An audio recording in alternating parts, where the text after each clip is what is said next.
Your house is meant to be a place of safety and protection, warmth and comfort. Our psyche is damaged when that comfort is taken away from us without our control. When you live with an entity in your most private moments, you may not be alone. Unexpected Stage presents Something Wicked, Episode 2, Sleep If You Dare. In this series, we bring you true events told by the people who experienced them. Sean can never forget the house where he grew up. Lucky for us, he has lived to tell the tale. Here's Sean.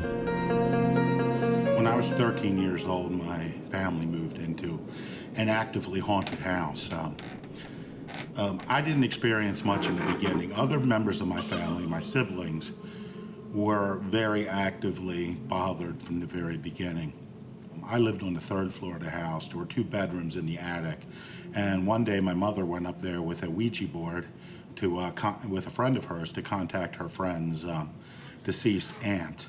And after that Ouija board incident, things escalated at the house dramatically. And this is when I first experienced the entity myself. It began for me like a lot of hauntings do, with noises.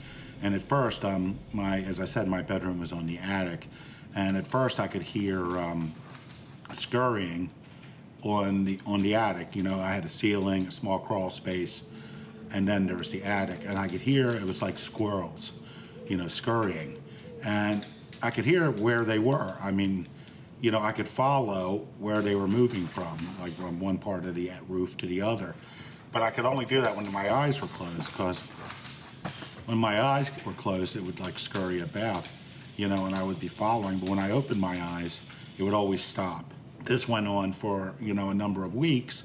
And then it got worse, because then it was footsteps, like human footsteps, heavy footsteps on the roof, walking around while my eyes were closed.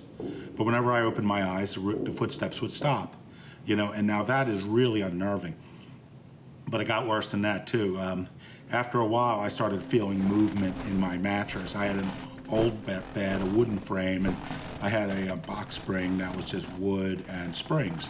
It wasn't covered with cloth or anything, and like, a kind of a thin mattress. But I could feel movement inside the mattress, and I'm not talking a little movement. It was as if I was sleeping on top of a 15-foot boa constrictor inside the mattress. It was moving, and it was shifting me about. I could feel, it would move, and it would like push me around on the mattress. And I would jump out of bed. I'd stand there. I'd turn the lights on. I'd look at the mattress, and nothing would be moving. I'd pull the mattress off the bed onto the floor, and feel, and there would be nothing in there. And the next morning, I'd pull it off again, and I'd be looking for holes in the mattress as to how this thing got inside the mattress. This was a steady escalation. And then it was either 3 or 5 nights in a row. I woke up literally, outside of my window. There was a small flat roof for the sun porch on the second floor below me.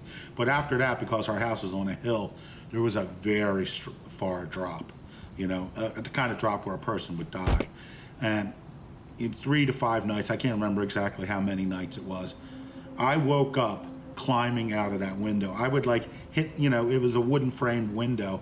I would wake up like hitting my head against the window frame or my knee against the thing, but I was literally crawling out of my window. And I had never slept woke or anything.